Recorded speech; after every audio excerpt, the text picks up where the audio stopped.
il fallait qu'on dise un mot de la cérémonie des Césars, cette grande messe des subventions du cinéma subventionné et de la gauche. Et dans cette cérémonie des Césars, il y a eu un discours engagé de Gilles Perret, et je traduis pour ceux qui ne parlent pas encore le gauchisme, engagé ça veut dire de gauche, donc on va regarder ça, je pense que ça va me plaire beaucoup, et puis on regardera aussi un petit article de Frontières, une cérémonie sous le signe de la gauche et de l'entre-soi culturel, tiens, ça m'étonne, c'est pas du tout le genre de la maison. Allez, on écoute ce petit discours, et puis comme d'habitude, on va faire 2-3 petits commentaires, parce que peut-être que ça va m'agacer encore cette affaire, c'est parti. Je crois que le déterminisme social aurait dû m'empêcher d'être ici devant vous ce soir. Donc je voudrais aussi remercier toutes les structures, tous les gens qui ont conjuré le sort. Je pense à ma famille, mes filles, je pense au village de Quincy, je pense à l'hôpital public, je pense à l'école publique, je pense à la cotisation sociale,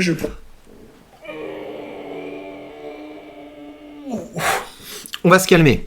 Donc, ce qui est très intéressant là-dessus, et ça c'est un grand principe de la politique française, vous devez réaliser que les gens ne sont pas de gauche par idéalisme, les gens sont de gauche par intérêt. Donc c'est-à-dire que ces gens de gauche n'aiment de la France que les subventions. Et donc c'est exactement ce qu'il est en train de nous dire ici. Ce qu'il est en train de nous dire ici, c'est merci à tout l'argent qu'on m'a envoyé. Et vous allez voir que sa gratitude est très mal placée. Je vais voir si dans la suite du discours, parce que je ne veux pas lui faire un faux procès, mais si c'est le discours habituel de gauche, la gratitude ne va pas au bon endroit. On aura le temps d'y revenir. Et puis l'autre chose, c'est que son délire là sur le déterminisme social, en vérité, là, il est en plein déterminisme social. Pourquoi ? Parce que s'il n'avait pas vécu des subventions, s'il n'avait pas vécu des aides, parce qu'il n'avait pas le choix en fait, parce qu'on ne l'aurait pas assisté tout au long de son parcours pour subventionner ses petits voyages artistiques, philosophico-poétiques, politiques, je sais pas quoi, eh bien peut-être qu'il aurait fait un vrai boulot. Peut-être qu'il aurait fait un vrai travail, peut-être qu'il aurait fait quelque chose d'utile, au lieu de rejoindre le camp de ceux qui vivent de la ponction. On écoute la suite, je sens que ça va me plaire. Je pense à l'impôt et toutes aux structures collectives qui nous permettent de faire société.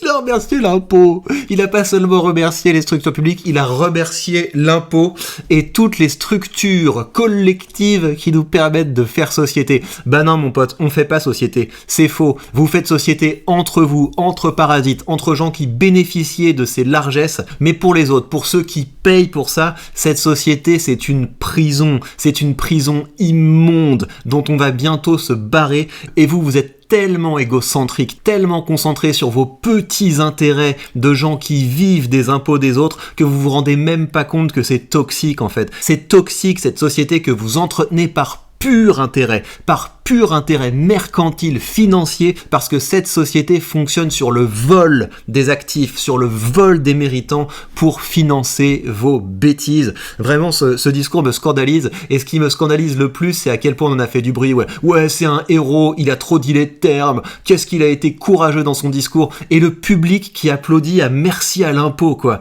Mais quelle fumisterie, quel enfer. Ah ouais, c'est la grosse ovation, quoi. En tout cas, ce César m'incite à continuer dans la voie que j'essaie de tracer, c'est essayer de rendre visibles les invisibles.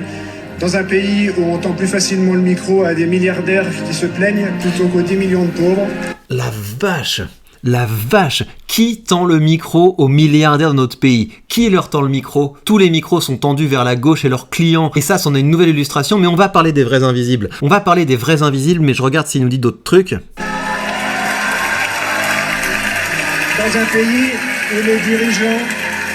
un pays où les dirigeants, pour rester en place et pour ne pas contrarier les puissants, préfèrent s'allier à l'extrême droite fasciste plutôt que de poser la question du partage des richesses et de la protection de la planète. Oh la vache. Mais le combo, mais est-ce que vous vous rendez compte? Et donc ça, si vous voulez, c'est la plus grosse arnaque de la gauche, c'est que les gauchistes trouvent toujours les moyens de se faire passer pour des rebelles, voilà. On est anti-système, on est des révolutionnaires. Les fameux gens au pouvoir, ce sont des gens qui acceptent ce système où 55%, je crois que c'est même 56% de la richesse nationale est captée par l'État pour la distribuer aux retraités, aux fonctionnaires et aux assistés dont tu fais partie, mon pote, parce que ton travail, c'est un travail fictif. Et donc que ces gens qui sont les plus gros suppôts du système, il n'y a pas plus gros suppôt du système qu'un gauchiste dans un pays communiste comme la France, que ces gens viennent après pour nous dire « Ouais, moi je suis trop un rebelle et tout, je suis trop anti-système, le système fasciste, etc. » C'est une énorme fumisterie et c'est très important de la dénoncer. Et il n'y a pas assez de gens qui la dénoncent, donc aimez cette vidéo, partagez-la un maximum. Parce que dans le gouvernement, qui est un gouvernement profondément socialiste, ça faisait très longtemps qu'on n'avait pas eu autant de hausses d'impôts, alors qu'on est vraiment au maximum, on est vraiment déjà les champions du monde des prélèvements, et bah parce que vous avez mis un petit retaillot qui s'agite comme ça, oui, je vais monter le ton avec l'Algérie, etc. Et bah ces gens peuvent dire, regardez, c'est d'extrême droite, etc. Alors que notre système est profondément d'extrême gauche, et que ces gens disent, ouais, il faudrait quand même poser la question du partage des richesses, alors même qu'au début de son discours, il nous dit ouais, je suis un assisté, j'ai bénéficié de toutes les largesses du public, j'aurais pas pu faire mes hobbies si on m'avait pas financé avec de l'argent public. Les mêmes mecs nous disent qu'il faut plus de partage des richesses, donc c'est vraiment complètement dingue. Attention, méfions-nous, cette histoire on la connaît déjà, cette petite musique mortifère on l'a déjà entendue. C'était celle des années 30, où déjà à l'époque on disait plutôt Hitler que le Front Populaire. Ça va vite, méfions-nous, et nous gens du cinéma, je crois que ce serait bien d'y mettre un peu les pieds. Comme s'il faisait pas que ça, comme s'il ne faisait pas que ça déjà. Le cinéma est entièrement gauchiste, ils ne font que du gauchisme. Et donc il nous sort les vieilles ficelles habituelles, ouais, c'est les années 30, etc. Alors que la France n'a jamais été aussi à gauche. C'est vraiment une fumisterie sans nom ce discours, mais quel scandale. Parce que j'ai trop souvent l'impression que dans le monde du cinéma, on regarde parfois trop souvent ailleurs, et que la maison brûle et on filme ailleurs. Voilà. Je vous remercie. Super, petite citation de Greta Thunberg. Donc c'est quand même complètement taré. Hein. Le gars, il prend la parole pour dire merci les impôts et le public applaudit à tout rompre. Mais c'était vraiment tout ce qu'il fallait pour m'énerver. Mais quel enfer. Alors on va regarder l'article de Frontières pour se calmer un petit peu. C'est pas pour se calmer, c'est pour que j'ai l'impression de pas être tout seul en fait à souffrir face à ça. Je pense qu'eux aussi ont souffert face à ça. Hier soir, il y a eu la cérémonie des Césars, une cérémonie marquée par des discours politiques progressistes et un palmarès éloigné du succès populaire. Bah ouais, c'est ça un petit peu le problème, hein, c'est que nos impôts financent des choses qui nous font du mal. Ah oui, ça me fait penser à ce que j'ai oublié, qui était peut-être quand même le plus gros point de ce discours, c'est qu'il est gentil le mec. Dans son discours de dire « je remercie l'hôpital public, je remercie la ponction publique, etc. » Qui paye pour ça ? Qui paye pour ça ? Les gens sur lesquels tu craches. Parce que ceux qui payent pour ça, ce sont les entrepreneurs, ce sont les gens du privé, ce sont les créateurs de valeur, donc des gens qui sont économiquement de droite. Ce sont eux qui payent pour cette mascarade. Ce sont eux les vrais invisibles. Et donc ces gens sont profondément ingrats, parce que ceux qui le remercient dans son discours bénéficient eux aussi du travail acharné des entrepreneurs, des gens du privé et des créateurs de valeur. Donc en fait, ce sont de petits ingrats égocentriques et je les méprise.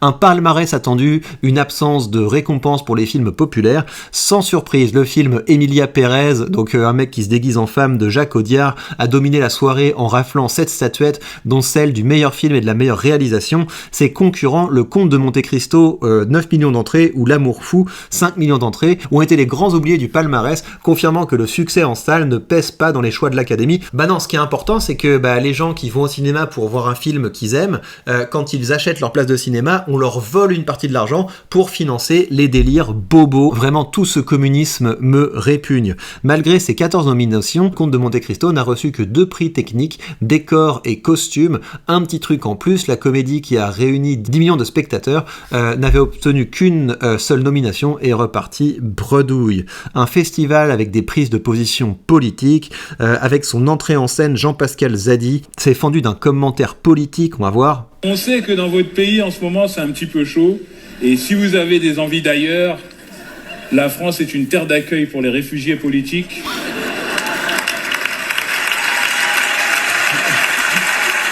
C'est bien parce que l'entre-soi est mondial, mais en vrai, de la même manière que les étrangers en France qui n'arrêtent pas de nous critiquer ne quitteront jamais le pays parce que la cantine est trop bonne, les Américains qui critiquent l'Amérique, ils savent bien que partout ailleurs dans le monde, s'ils y allaient, ils auraient une grosse baisse de leur niveau de vie.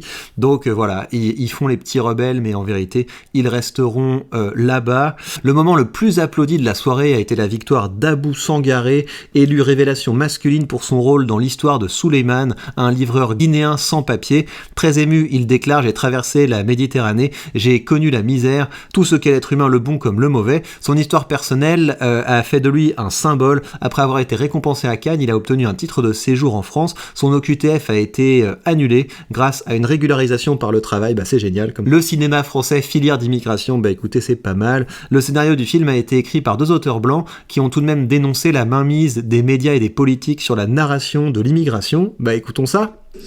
Et on ne peut pas laisser les médias ni les politiciens raconter la migration, l'immigration. Oui, ça s'applaudit. Ça s'applaudit quand même, ça s'applaudit évidemment. Ah oui, d'accord, donc c'était ça le point d'orgue de son éloquence. Un entre-soi qui se perpétue. Derrière les paillettes et les récompenses, cette édition a surtout rappelé que le monde du cinéma français demeure un entre-soi où l'engagement politique à gauche est la norme et où le succès populaire est perçu comme un critère secondaire. Écoutez la bise à Arnaud FT, l'auteur de cet article, qui me permet de me sentir un petit peu moins seul. Donc les amis, si vous en avez marre qu'on vous fasse les poches pour financer des gens qui sont de faux rebelles, qui en fait maintiennent un système avec toujours plus de ponctions, et vous savez ce que vous avez à faire. Vous aimez cette vidéo, vous la commentez, vous la partagez, vous l'aimez, et surtout vous aussi vous commencez à dire les termes. Je vous invite à suivre le 2e lien sous cette vidéo parce que dans quelques jours je vais vous envoyer une série d'articles pour vous expliquer comment vous allez pouvoir, en créant du contenu, atteindre rapidement vos premiers 1 000 € par mois. Et 1 000 € par mois de revenus en ligne, c'est assez cool parce que des revenus en ligne, c'est des revenus qu'on peut piloter de partout dans le monde, qu'on peut continuer de recevoir de partout dans le monde, et au bout d'un moment vous aurez peut-être besoin de revenus en ligne si vous avez envie de fuir le communisme. Et bien voilà, chers amis, prenez bien soin de vous et à très vite.